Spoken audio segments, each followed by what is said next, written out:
some fools seek longevity. Xavier's lore, love, and deep space.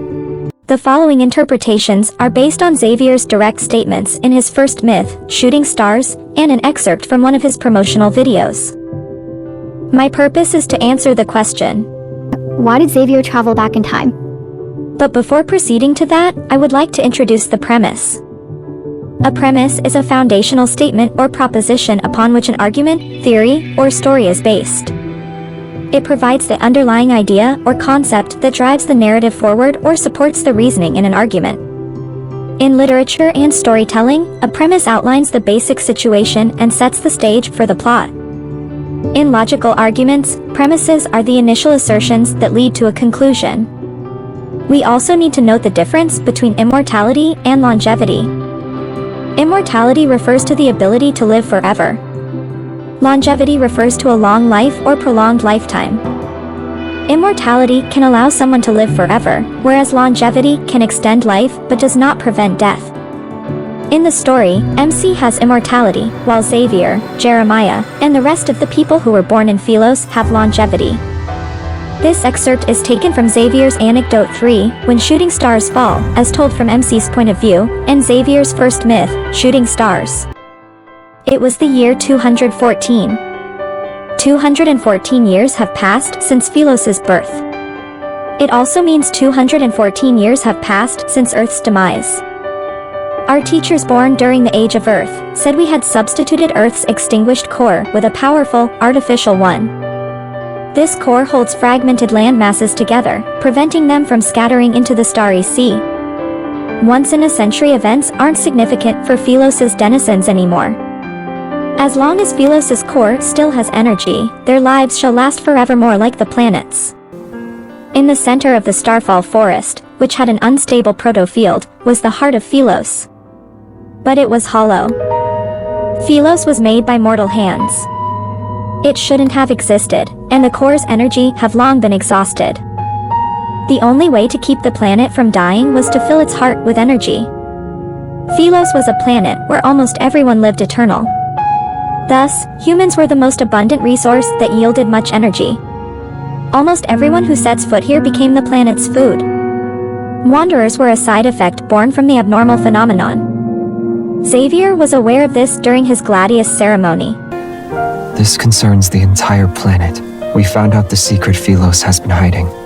The prince returned from the forest. The light blade belonged to him as well as the Wanderer's protocore. Well done. His Highness presented the Wanderer's protocore to his father. Shouldn't the protocore warrant a formal inspection? The light blade deemed you worthy.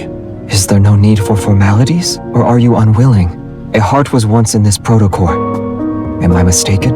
I knew you'd catch on. However, it is a necessary duty of the Crown Prince. It is also the King's responsibility. Xavier has a mission to solve the problem of Philos so that it would no longer require sacrifices. However, he had to accomplish this before the era of what they called immortality, which is the era before the destruction of the Earth's core. I've been investigating the forest for the past few years. I figured we attack the problem at its source. We'll be done with it once and for all. Despite being labeled as such, it was actually just longevity. This isn't Philos. And we, aren't truly immortal. Our kind, I mean. Their longevity was linked to the core of Philos, as mentioned in his Anecdote 3, but this core was man-made. Civilians and knights were not the only ones swallowed by this gaping maw. In exchange for the planet's longevity, the royal family occasionally sent in humans. Wanderers would be born as a result. No one was to be told of people becoming food. What was Xavier's goal? His mission was to return to a time when the Earth's core was still natural. Our trip is an experiment through time and space. Nothing is being left behind. If we are to save Philos, we cannot do it in this era. Thus, his plan to save MC coincided with saving the Earth's core from destruction. They found the perfect sacrifice. She can die and be reborn without end. In their eyes, she was the planet's very life force, for only she had achieved true immortality. The royal family believed if they sent her into the planet's heart when the time was right, their problems would be solved. He didn't want Philos with a hollow core because his goal was to save the entire planet, preventing the destruction of the Earth's core in the first place. Why did Xavier travel back in time? What was Xavier's goal? Our planet has welcomed the 4,389.2 billionth sunrise. The tracker team has returned from Earth. The deep space tunnel will be closed and we shall return to the era before immortality. I won't leave because you're here. No matter how far apart we are, we're actually very close to each other, given the vastness of the universe we reside in.